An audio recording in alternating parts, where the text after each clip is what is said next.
Welcome to the Aha Moments radio show for the inspiration, education, and celebration of enlightened living worldwide with your host, Mariana Cooper, founder of Aha Moments International and AhaMomentsWorld.com.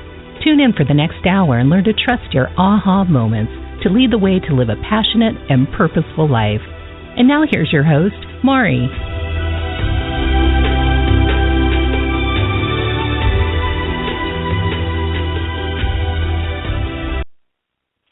Hello, everyone, and welcome to the Aha Moments radio show for the inspiration, education, and celebration of enlightened living worldwide. I'm Mari. Happy Tuesday, and I am very excited about today's show. I have been in a real upswing. I don't know what's happening, but I think it's Mercury retrograde ending, and we have a nice big waxing moon, so we're getting more light each night, and this is the time, folks, to get yourselves in gear and move, and be willing to accept and receive whatever you've been praying for, because now is the time that you will get it. It is just, the energy couldn't be better, and so just open up your arms and say, I'm open to receive it, and I'm willing to accept it, and just take as much as you can get for now, because we'll go into, heavier energy later. But right now, it's a nice contrast to what we were just living through. And I don't know if you feel lighter, but I certainly do. And I would say my phone's been ringing off the hook, which it has, but my email has been blowing up too, because for some reason I have a lot of magazines and things asking me to write articles, and it's just a strange time. And I just got my book contract today, so we're going to be signing that, and I'll be able to announce next week my new publisher, and I'm very excited about that. And I'll get you guys all caught up on what's going on that end next week. But I'm very, very excited. It's been a very interesting process, and I know a lot of you want to write your own books. And now I know the ins and outs, at least I know that, at least to this point, and I'll be able to start sharing stuff with you so you can do it too.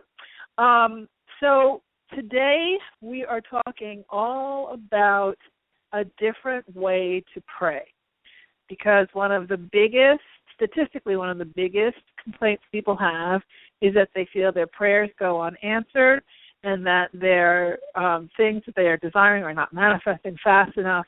And most of the time, in fact, all of the time, it has to do with two things. Either one is divine timing, divine order, which we talked about a couple of shows ago. The other is the way that you're asking. And a lot of times our words are extraordinarily powerful, and there's a lot of words that we use that are not the most empowered. So a lot of times what happens is they're kind of laced with a missing piece, or either they have a missing piece or they're laced with doubt.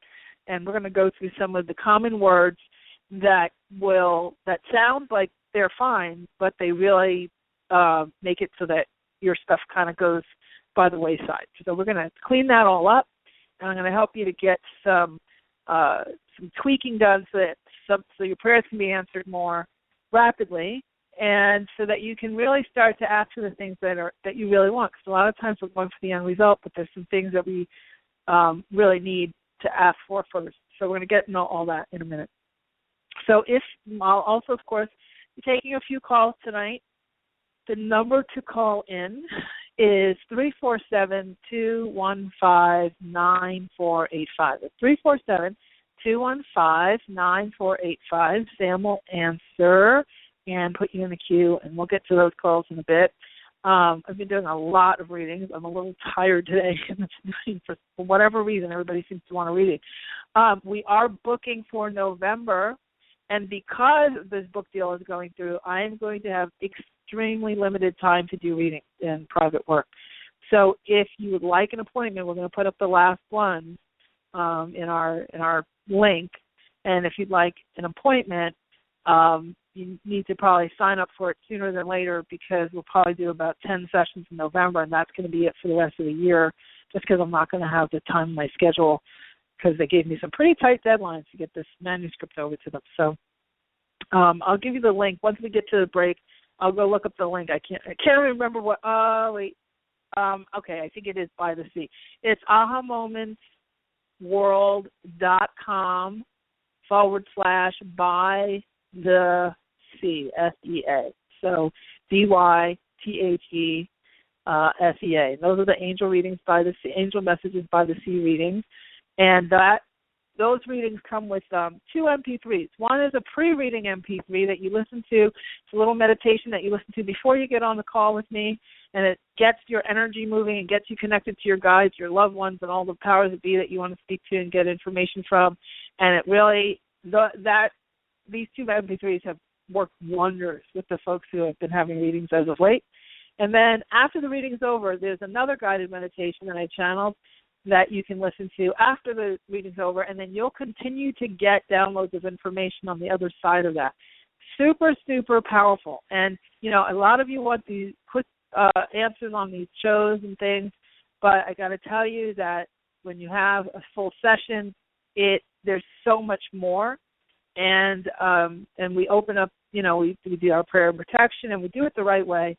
And it's just, there's a tremendous amount of information that you get in a very short period of time. So usually my last 6 readings that I've done in the last few days, everybody said, oh my gosh, you know, we've only been on the phone for 10 minutes and I don't have any questions left. Because the guides really cut to the chase. And now with this new energy, I've noticed, and especially with everybody doing these pre and post meditations, it's fascinating how quickly they're cutting to the chase and getting right down to it. So we have 10 spots for November. If you'd like one, please be sure to sign up sooner than later, because we're going to close that out for the year. Can't believe we're getting to the end of the year. Can you believe it? Oh, my God. Okay, so now we talked about the energy check. Oh, one more thing, then we're going to get into the content for tonight. I was just last week on the Sheila Show, and I unveiled my channeling with Mary, Queen of the Angels, who has been really powerful for me personally, but now I've been going out in more of a public way with her messages, and I'll be starting to do some blogging with messages that she's been giving me. I've been sort of collecting them, and I got 17 different articles the other day, so I'm like, oh, okay, more work's right. So I'm going to start putting those out on the blog. If you are a member of our community already, you don't have to sign up because you'll hear about it through your email. If you'd like to sign up to get these messages from Mary, Queen of the Angels, you want to just go to ahamomentsworld.com and sign up for our our email list, and you'll start to see the announcements for those. I am also doing a new remote energy group program, and you can read all about that on ahamomentsworld.com/Sheila. This is a special offer I offered to Sheila Gale. That offer is about a 17th of what it would cost to do each thing individually. Includes a lot of stuff, but the biggest thing that includes is a 30-day remote energy program, and we're going to be doing a live call with channeled messages in addition to those 30 days. But I'll be going to the meditation gardens. It's really for people who want to manifest quickly, who want the extra boost of energy from Mary and from your guides on whatever projects you'll be working on. I'll be collecting all of your intentions and focusing energy on each person in the group throughout the month. And it was a channeled program, and so we'll see how that evolves. But if you'd like to participate in that, still available this week, and then we're going to close it because I'll be just offering the remote blessing program without the other products that are involved in that. So, again, ahamomentsworld.com/Sheila, and this will be the last week that's available in that configuration. So, anyway, those are our announcements. I think we're good with that. And now I'm going to take a deep breath because I've been talking all week and all day, and last night all night doing readings. Oh, my gosh, I'm so tired. And I'm just going to clear my throat here. And let's talk about a different way to pray, because it's really powerful. Your words, more than anything, command the energy to configure. And, you know, as of late, a lot of people have been calling me, and they're very upset because, you know, this situation is not working, or that situation isn't working, or this person isn't doing what they want, or they haven't manifested what they want yet. And and they're blaming it on the Ebola, the government, the Republicans, the Democrats. There's a lot of blame. This person's family, that person's boss. He's not doing this, she's not doing that. And to be honest, your relationship with people is a reflection of what's going on with you internally. So whatever words you're using inside are the things that are showing up on the outside. And know that sounds trite. Like, okay, yeah, we all create our own reality, but, what about my bills? What about this? What about that? And remember, you're always, whatever you're seeing today is what your dominant thoughts were 30 days ago, 30 to 60 days ago. I say it over and over again. And I'll continue to say it because, excuse me, so the words are the first part of that. Now, underneath the words are the intention and the emotion and all that good stuff. But one of the things I've noticed is that when I started to ask differently, I started to get hugely different, new and better results. And, there was a lot of insight that came up with that, which is why this article spawned.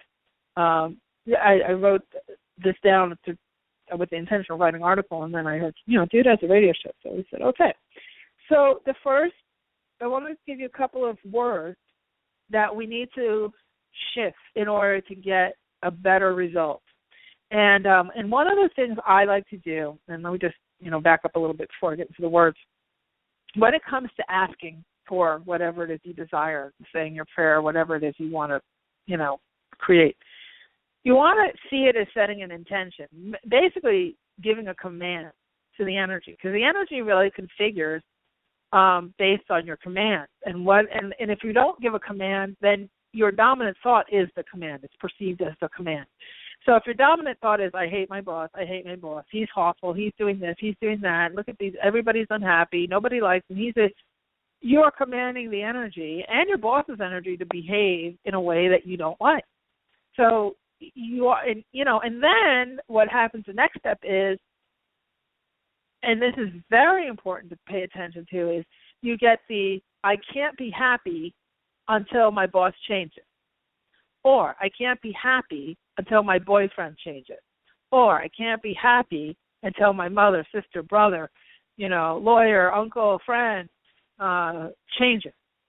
I'm not allowed to be happy because they're doing something that's making me unhappy. And when you have that going on, excuse me, you're assigning you're anchoring your ship to a moving fish. It's like anchoring yourself on a shark or dolphin or whatever, something that's going to be moving quite a bit in the ocean, and then just when you think you're stable because that person's reacting the way you want them to, then you let yourself be happy for about 20 seconds until they stop reacting the way you want them to. Then you're back upset and wondering why they're not reacting the way you want them to, and then if you manipulate this or you play that game or you do this or you do that, maybe they'll start to behave the way you want them to, and then you're allowed to have another 20 seconds of happiness. Well, that sounds crazy, doesn't it? But it's what we do. We say, well, my boss is doing this to me, he's doing that to me, he's doing this to the other people, right? So then leave, get a new job. Or the other way to do it is to shift the way you're perceiving it and detach from it. So you're not emotionally attached to what's happening. You're observing it and saying, wow, look at that. Look at the way that is going down in this office. I wonder what it would take for me to shift my energy so this would change. Maybe I'll go and think about something that makes me happy, let that play out, observe it, not let myself get emotionally, not attach my emotion to it, not anchor my ship to it, because that's obviously a moving target. And maybe I'll change my focus to something that I have control over, which is the way I choose to do my job. And you'll be amazed. You don't have to manipulate. You don't have to play politics. You don't have to go through all these hoop jumps. You shift your own point of view about it. You detach from it so that you're not giving it power over your waking moments of your day, and you'll be amazed how it shifts itself. one of the reasons why this whole book process went as quickly as it did for me, and I know it, and is most people get very excited when they have a book deal or anything remotely close to it. And I wrote, and I got most people take some, especially the first time off of a major publisher, you have to have an agent. And I've seen all kinds of books written about, it takes a year or 2 years to get a literary agent. I got mine in about a 10-minute conversation and an email. And then we put the proposal out, and we started getting offers within, 24 hours. And then, there was a merger and all kinds of stuff going on with my publisher, so that it delayed it. And so now we're finally getting a contract. But, it was a few months later. But even in the grand scheme of things, that's a really, really, really fast time in this day and age with publishing and the way it's gone. And that's why so many people have to self-publish and whatnot. We know that one of the reasons why it went as fast as it did, I had a good idea and I did a quality proposal and all that, but because I was so detached and I didn't need it to validate what I'm doing. I really didn't need for them to say, okay, I'm proud, I'm excited, I'm looking forward to partnering with them. They're awesome, they're amazing people, and whatnot. But I didn't need it to prove to me that I was good at what I do. I didn't need to load it with all kinds of meanings. I let it just be. And I would be in long conversations with friends, family, whatever, and, an hour in, they'd say, oh, what happened with that book? I'm like, oh, yeah, I got an offer, we're going with it, just waiting on a contract. They're like, what? We've been on the phone for an hour, you haven't even mentioned. And it's because I wasn't attached. And that's why it went so quickly.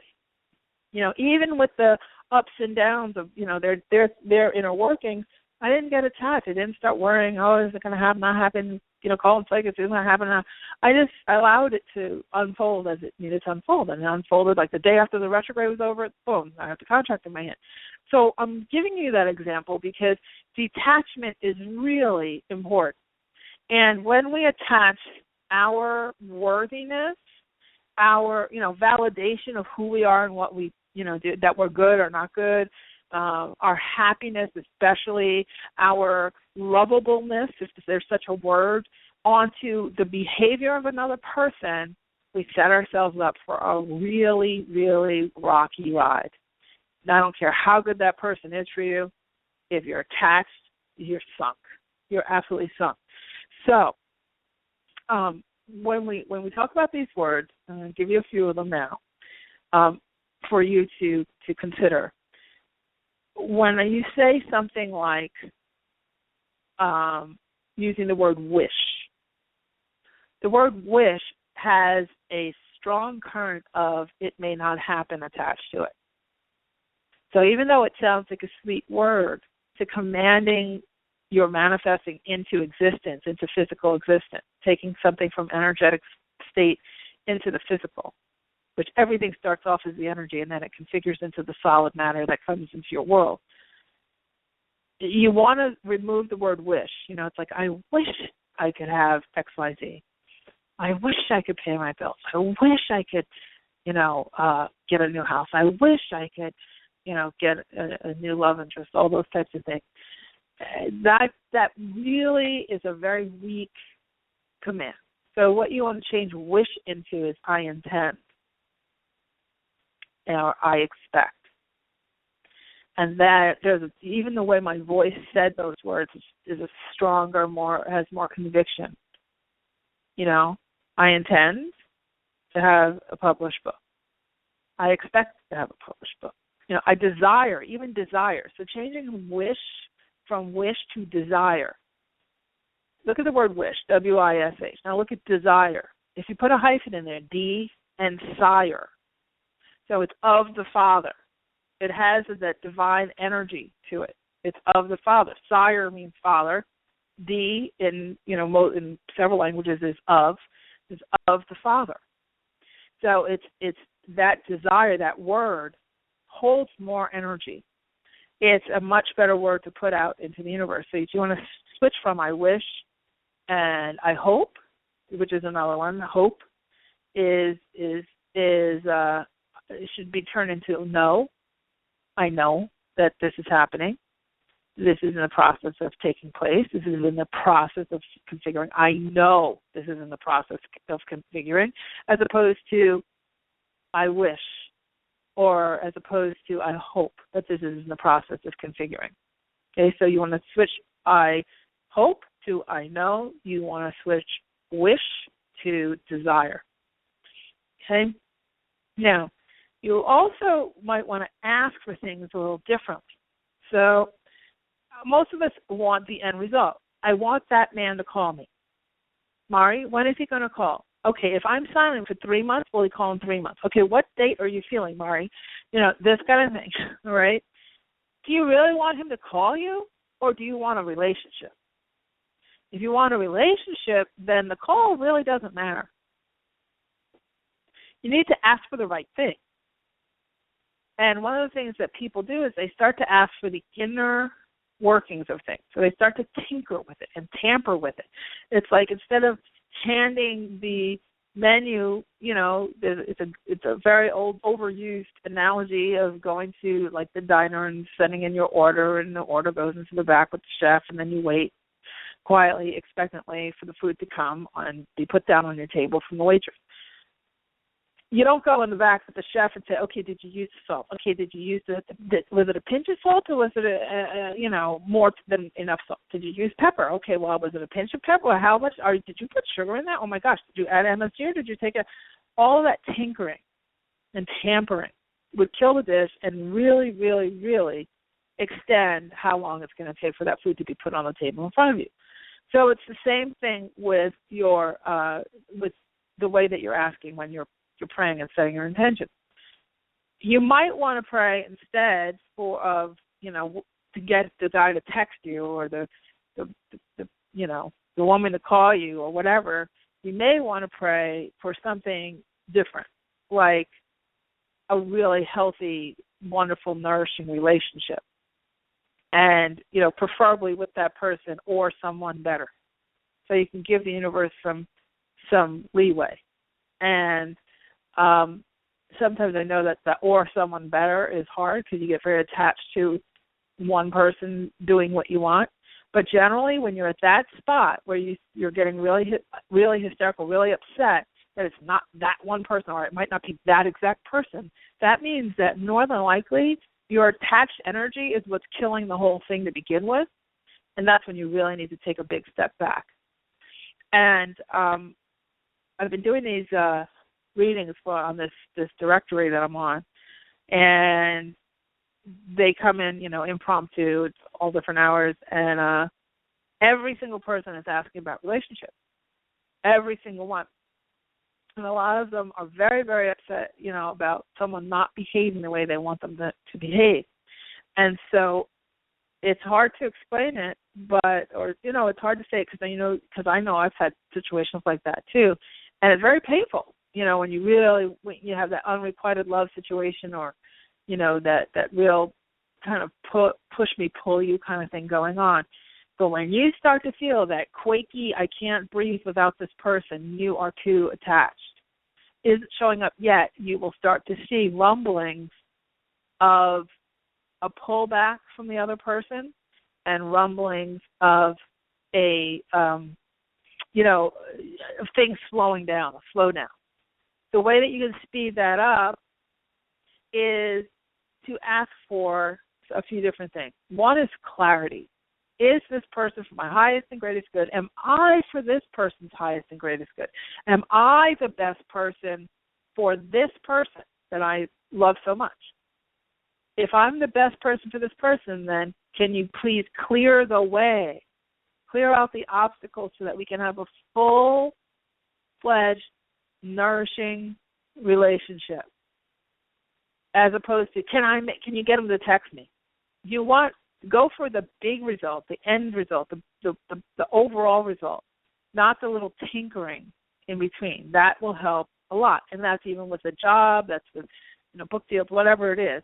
Go for the ultimate thing how you want to feel when it's all fulfilled. That's what you want to focus on. You can also pray for clarity. You can pray for decisiveness. That's a really good one, because a lot of times people are really concerned that they're going to make the wrong choice. Most of the time, you'll make a choice and you'll land on your feet one way or the other. And if it's the wrong choice, it probably wasn't the wrong choice. You learn something. You just go and you make a different choice. But you can ask for decisiveness, the confidence. You can ask for, if you have a couple of options, you can look at them like balls of light. Option 1, a ball of light. Option 2, ball of light. Option 3. And you go 1, 2, 3, and you can ask for the light, for the one that is the best option for you to choose, to light up really brightly. And you can do that even in a dream. So you can ask, you can program a dream, which I think we've talked about on the show a few times before. I'll just repeat the process, which is you take a half a glass of water before you go to sleep, and then you ask your question. So let's say you're trying to choose between 3 things. You say, okay, tonight in my dream, I'd like to know, should I go with option 1, 2, or 3? You can even write down what each option is in your notebook, put it next to your bed, drink a half a glass of water. Go to sleep. If you will more than likely be in your dream state and remember which number you see somewhere in that dream. Now, you might see a bus in your dream, and then you see a 3 on the side of it, or you might see an address, or, there's all kinds of ways, or you might see 3 birds flying, or you might see 2 birds flying, you might see 1 ladybug. You don't know how your psyche is going to, or your guides are going to implant that answer in the dream, but you will, because you drank the glass of water and you set the intention of getting help in the dream, you will get something. And if you don't get it the first night, I always say do this for 7 nights so that you give yourself enough time to get, to get used to the whole process and to align and be willing to accept answers from in this way. So then when you wake up, you're going to drink the second glass of water. You're going to drink the other, half a glass of water when you wake up and write down what you got. And that'll help you to remember. The water is an amplifier of energy, so it'll help you to remember the dream, and that's how you program a dream. That will help you a lot, with options, with anything. You can ask about anything. You might also want to pray for openness to open your mind up to all possibilities. There's a lot of times there's much better possibilities than what you're thinking. Remember, your mental mind can only go as far as something it's been exposed to. So if your mental mind has not been exposed to it, it's it can't really help you out. You have to go out into the energetic side of things to get the new information, stuff that you haven't seen before, to access things that you may not know exist. Very, very important. So you might want to ask for openness. One of the other big ones is, I'll leave that one actually for last. I'm going to skip that one for a second. A sense of wonder. Asking for a sense of wonder. A lot of times we're bored. That's why we start picking on, obsessing on a particular person or hating our job, not liking our friends or whatever. It's because we're bored. And we need to pray, instead of praying for that person to behave differently so then we can be allowed to be happy, we can start to pray for a sense of wonder. Like, what would it take?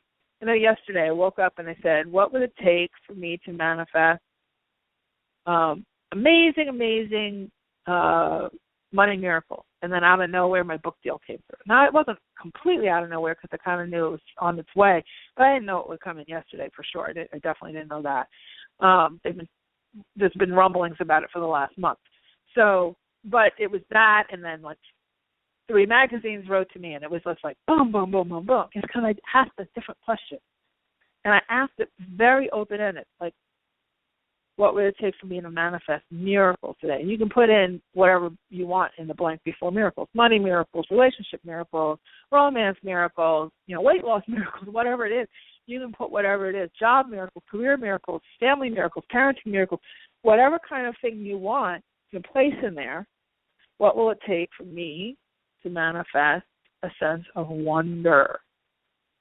So that you don't assume you know everything. Because a lot of people do that. Oh, I know that this Ebola thing is going to kill us all. Oh, I know that this next election is going to be horrible. Oh, I know that. And people say this, and it's really scary. And listen, And I'm like, wow, that is just setting people up. My goodness, how can you're commanding the universe to bring this stuff to you. It's scary sometimes what people say.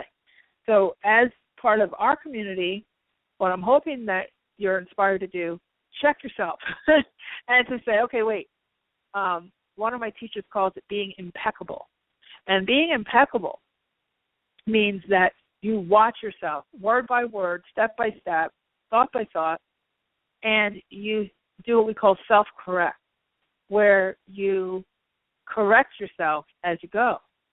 Instead of saying, I had one friend, she always used to say, I know that we have to be doing the spiritual stuff, Mari, and I know that, I should be benevolent right now, but you know what? Life sucks, and I don't feel like being benevolent right now. And I said, it was funny once or twice, but pretty much every day she was saying that.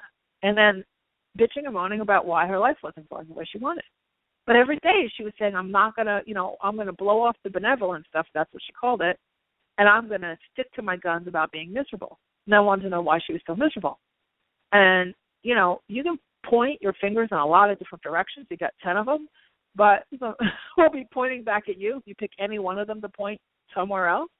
And you got to be responsible for how you, position yourself and how you ask for things and how you state and what you expect. And being impeccable means that, yes, you have to be a bit of a perfectionist with all this. You have to be perfect to get results? Absolutely not. I always say, even if you're 50% on top of this stuff, you're going to get results. If you're 80%, you're going to see some serious miracles. But in this new energy, it is important to be impeccable because the energy is so refined and such a high frequency now that it's responding much faster, which is why we have a lot of frenetic things, a lot of big explosive things happening. Because in the past, you could put a seed in the ground, and it might grow, it might not, weeds, whatever.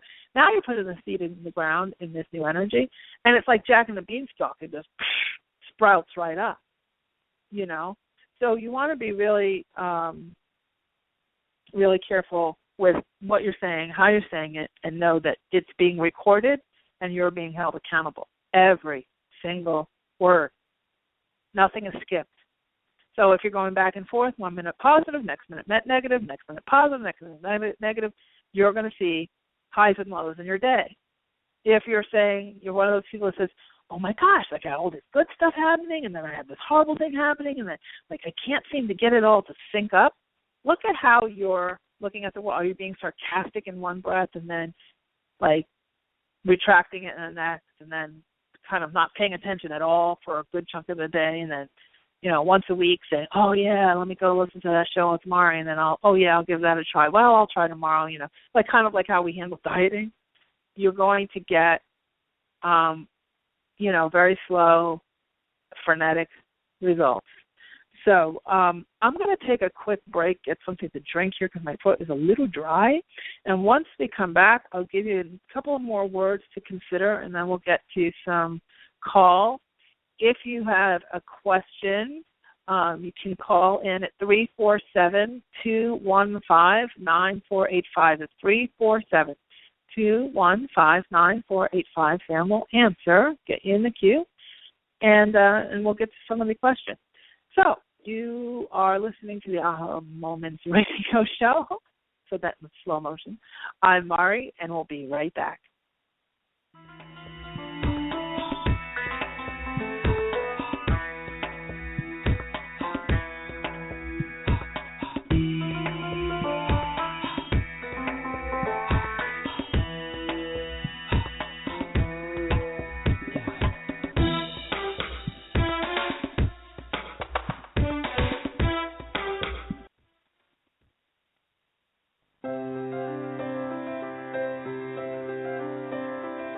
Are you at a crossroads in your life, facing big decisions about your life purpose, business, relationships, or other major issues? Are you wondering why you may be delayed in getting what you want? Or if you have special guides who are helping you? Then investing in a private intuitive reading with Mari is just what you need. As a third-generation spiritual intuitive, Mari has worked with thousands of clients over the past 18 years. During your private session, you will learn who your guides are, Receive insight on the core issues that need attention and get new perspective, clarity, and inspiration on what to do next. To register, go to www.ahamomentsinc.com and click on the Work with Mari tab to get all of the details. There are a limited number of spots each month, so go to www.ahamomentsinc.com for yours now.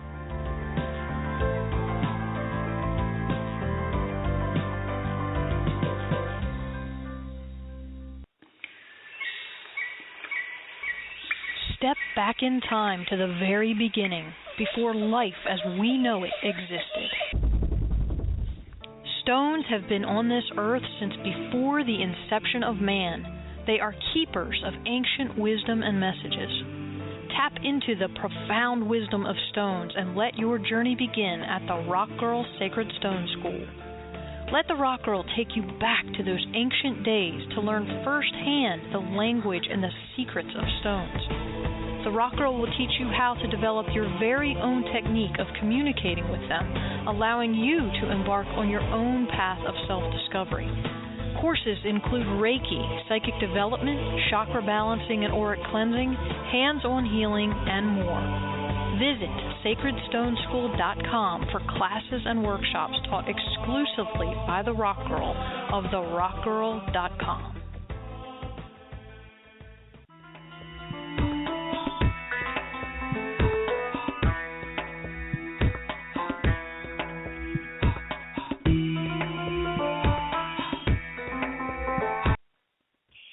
Hello, we are back. I'm Mari. You're listening to the Aha Moments radio show. And tonight we're talking about a different way to pray, how to revise some of your words and phrases and intentions so that you can get your answers quicker and more complete and without so much rigmarole, without so many ups and downs, smoother road, creating a smoother road for yourself.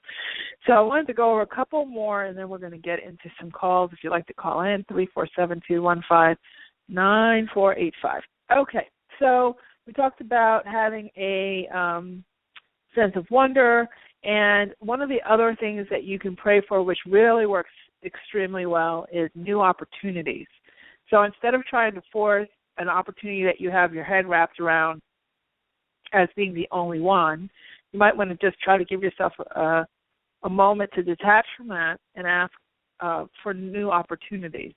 Really you'd be amazed at how many things show up because they're sort of out in the ethers, and the guides would love to have you, be the person to contribute in that way and give you new opportunities. But because you're so fixated on one particular job or one particular scenario happening, you miss out on a bunch of other things that could have been way easier and, much quicker.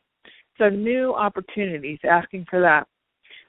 We've already talked about detachment. I happen to like to say divine detachment, where if I'm feeling like I'm getting intense about a situation or a person or whatever, or feeling really helpless or hopeless about a situation, I will pray for divine detachment. And that works like a charm. I just pray for that feeling of whatever, doesn't matter, that feeling, and it comes up really, really, it helps so much. It really does. Then you get that sense of equilibrium back, and when you're detached, that's when the miracles can really happen. If you're very, very attached to an outcome, you really are fire hosing the energy of it and slowing it down. So that's a big one. Now, the one that I had held back before, because I wanted to give it its just due, was spaciousness, asking for spaciousness. A lot of people, and I had a long conversation today with a friend of mine about spaciousness and what that really means. And a lot of times we go through these tower situations or these times in our life, dark night of the soul, where it seems like everything's going wrong, and a lot of times when we ask for big changes in our lives, I want the perfect relationship, or I want to move, or I want to, have a big career change. What they do first is tear down the life that you currently have, because there's no space for that new thing to come. So they create this space. They start weeding your garden. And we start to hold on to our weeds. Wait. Oh, wait, I know he's not the right guy, but don't take him. Oh, my God, I hate that job. I hate the job. I hate the job. Now I lost the job. Oh, my God, I want that job, But you hated the job. You talked yourself out of the job. You literally commanded yourself out of the job by complaining about it every day. So now it's gone, and you're like, oh, I feel so empty. And it's not really emptiness. It's space. It's spaciousness. So I just moved to a new house. You guys all know that. And it's way bigger than my place was in New Jersey. And I have a lot of space. So I look at the space, and I don't say, oh, the space is empty. Oh, wow, look at all the space I can create my sanctuary with. So I look at it differently. I don't look at it as empty space. Empty space has such a negative tone, right? And people say, I feel so empty. I feel useless without this person. I'm so lonely. And what you want to look at instead of especially if you're going through, you've asked for transition, you've asked for transformation, you've asked for big new things to come forward in your life, money, people, whatever, and then things start to go away, that's a good sign. It's like everything is in motion. A lot of times we misidentify what answered prayer really is because you're so focused on, is the new car in the driveway, is the man in the bed, is the house, will I have the key to the house? And really, the process, the answered prayer starts way before that with things breaking down and leaving your life. And I can't tell you how much of that I've experienced in this last year. And then once you do get what you want, you'll be amazed how many people leave your life. Because now you have what you want, and they don't fit into that paradigm anymore because you've raised your frequency to get what you want. And those new people, when you raise your frequency, when you get that new thing that you're desiring, your frequency has had to raise. When your frequency raises, a lot of the people that you were currently associating with before, their frequency didn't go anywhere. So they don't match anymore. And when they don't match, they kind of just walk away. They disappear. And if you go chasing them down, then you're lowering your frequency. Sometimes they reappear because it's just like you went underwater or you went up in the clouds and then you kind of stabilize and then they're doing their own thing and their frequency raises and you're like, oh, here we are. Oh, there you are. Okay. And that can happen too because both of your frequencies have raised. But don't go chasing down people who, when you're making good, really good changes and people start to fall off, it's okay. See that also, that emptiness is spaciousness and you're being positioned to have that open space to create with, and it's a really good thing. It's very hard to draw a painting on a painting that's already there. You need a blank canvas, okay? So that's what spaciousness is about. Okay, so we're going to switch gears here. We're going to do a few readings. So listen up if you've been waiting on the line. The first person, Sam, are you ready? Because I know I've been kind of all over the place today. Yep, okay. So the first person is Susie in California. I believe that is California. Hi, Susie. Yeah, hi, Mari. How are you? Good, thanks. What I want to know is who I believe my twin flame to be, if that's true. His name is Mike. And is there something I need to do or understand to get our relationship more like in the flow to go from like friendship to more? Okay, so the first thing you can do is, now let me ask you this. You're not going to like this question, but I'm going to ask you. Are you living the way that you would really want to be living if you were with him? In a more than a friendship way? I'm not sure if I'm sorry, I'm not sure if I understand. Okay, so do you have, let's put him on the side for a minute. Do you love your life the way it is now? See, because twin flame energy is huge. That's big, big energy. That's like not a relationship, that's the relationship, as a lot of people say, right?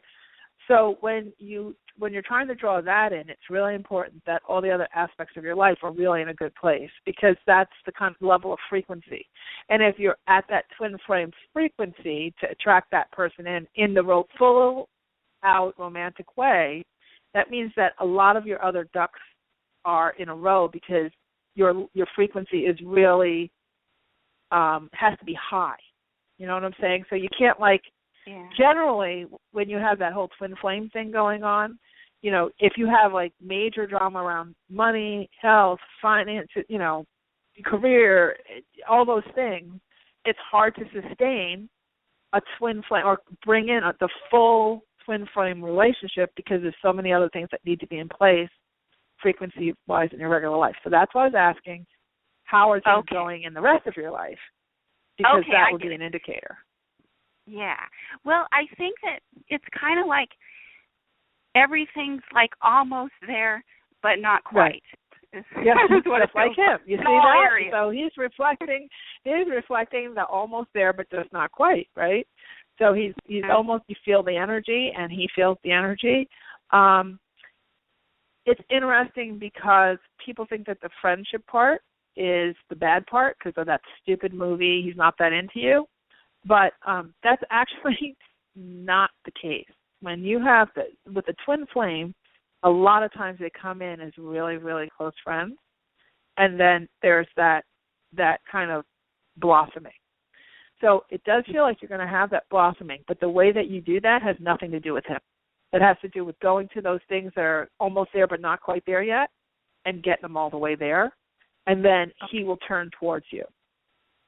So it's not, you know, give him the cold shoulder, then he's going to miss you, and all that. That's not it.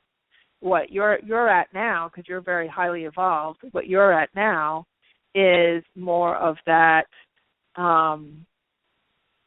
got to finish what you started in the other areas of the world, and then you'll be very nicely surprised at how he says, oh, you know, I wonder what we could do with this, you know, and it's going to be much more nourishing coming that way than, you know, you having to fix yourself so you're good enough, so he says, I like you, you know, that's like extraordinarily annoying and very exhausting, and it pushes the energy backwards. Does that make sense? Yeah. So get to work. Okay, I will. And thanks for the good show. Oh, thank you, sweetheart. Thanks for calling in. Okay, so our next person is Amy in Milwaukee. Hi, Amy. How are you? I'm good. Hello? How are you? Hello? Oh, good. I'm here. Yes, I can totally relate to your show. And I guess I never really understood what was going on. I was still am in a 16-year relationship with this man. We dated probably the earlier years, but it's probably been 8 years since we technically dated. And now, listening to you, it's like I have such an attachment, and it's kind of holding me back from the rest of my life. And my head knows it, but my heart can't pull away, and it's just very confusing. Yeah. I still get that. So did you have a specific question, or? So what do you think the best, should I just be talking to my guides right now to help direct me?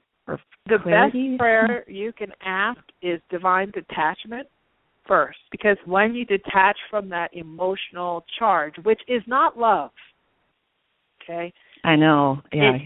It's like neediness, and men are absolute, like, EKG machines when it comes to neediness. They are terrified of needy women. And you may not be needy on the outside, like you're self-sufficient, you take care of your bills and all that, but there's this emotional, energetic neediness, which spooks him, right? And I'm not saying this is happening with him, but when you do that divine detachment, it's amazing how quickly the ones that really matter spin and the whole relationship shifts, and they get back into the pursuer mode. You know, when you're needy, it turns them into running, like the road runner. and I'm talking about energetically needy, and you can be silent and doing the whole silent treatment, and your energy's still reading as energetically needy. It's really fascinating. Right, I totally agree. Because especially with women, and I told this to a guy the other night. I said, look, here's the deal with women. So you go out with this lady, and she really likes you. You like her. You spend, let's say, 2 hours together. So in your head, okay, you spent 2 hours with this lady. You really like her. Attracted to her, wouldn't mind having sex with her. Yeah, okay, you like her. She has now had a nice time with you. She's very attracted to you. And she goes and she gets on the phone with her girlfriend. And they analyze you for the next 4 hours.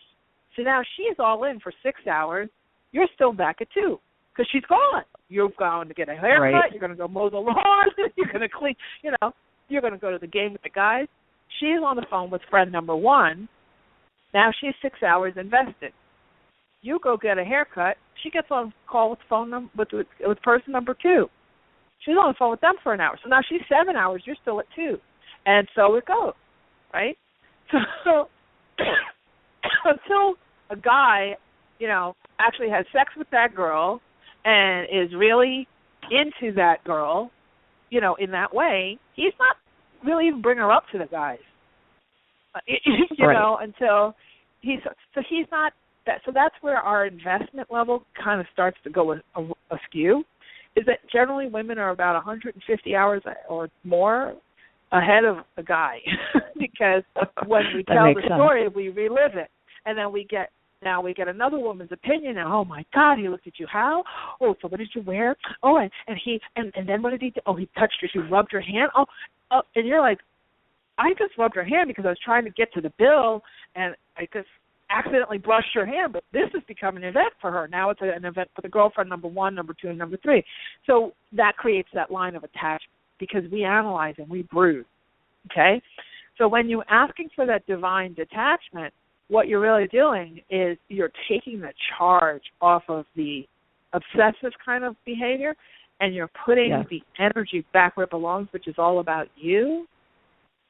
And then you can say, oh, you know what, maybe I will go work on that project that's going to make my heart sing, art project, or planting a garden, or whatever, take care of, whatever you want to take care of. And then that empowerment comes back. And then he feels like, I wonder how she's doing that. Because he's energetically not feeling that intense chatter of 9 women talking about him through the ether. Right, because I think he could always read my energy. Yeah. Even if it wasn't said, I believe that. Yeah, because especially if the guy really, kind of likes you, he's in tune. They're so much more in tune than you ever think.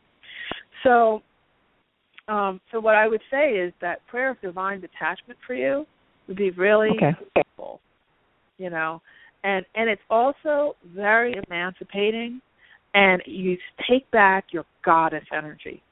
Because, goddess, she likes the guy, but she could take him or leave him. And she's there. She's sexy, and her energy is sexy. It's not her body. This is where women get really confused too.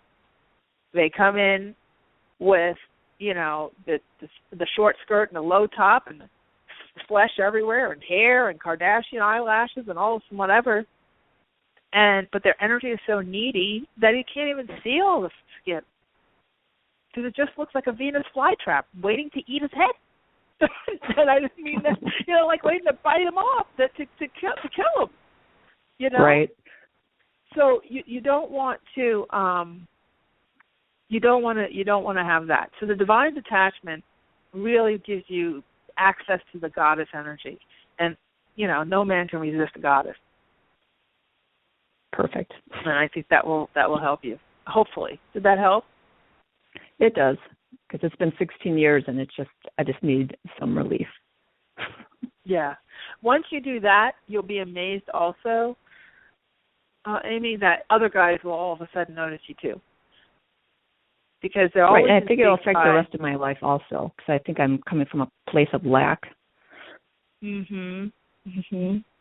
Or looking for worthiness from this guy. So I think if I kind of fix that, I think a lot of things in my life might change. So I appreciate all your advice. Oh, you're very welcome. You're very welcome. Thanks for calling in, and good luck. Let us know how it goes. Okay, thank you. Okay, take care, Amy. Amy brought up a really good word, and it's like a real a point of contention for me, and that's the word worthiness. And worthiness is really important to address this, because we're all born worthy, and we're born at our the highest capacity of worthiness possible, and we never lose it. There's nothing you can do to be more worthy in the eyes of God, of the Creator, or however powers it be. You're born that way. You're that way throughout the entire lifetime. No matter what you do, you're still worthy. What we do, though, as humans, is we start to put judgments and measures on how worthy we consider somebody to be or not be, based on all of our own personal human being standards. But when you really get down to it, if you look at the divine energy that you are, the God energy that you are, the worthiness is a given. And when you can accept that, then it's much easier to receive all these things that you're praying for.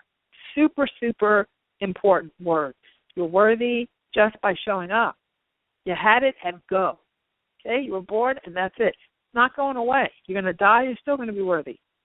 So it's a lot of energy to pedal after worthiness when you already have it, So stop that.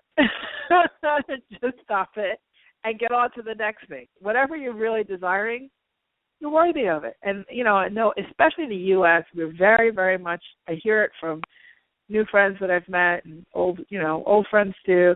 It's like, how could she have that? She hasn't done anything to get that, this kind of thing.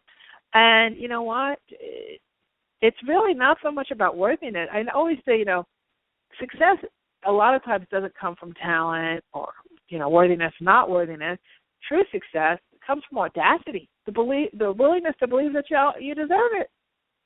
And that's why there's so many wealthy people out there that you can't even say the alphabet, because they're audacious. They believe in themselves. They believe in the willingness, and they have the willingness to accept and receive it. So by God, they get it.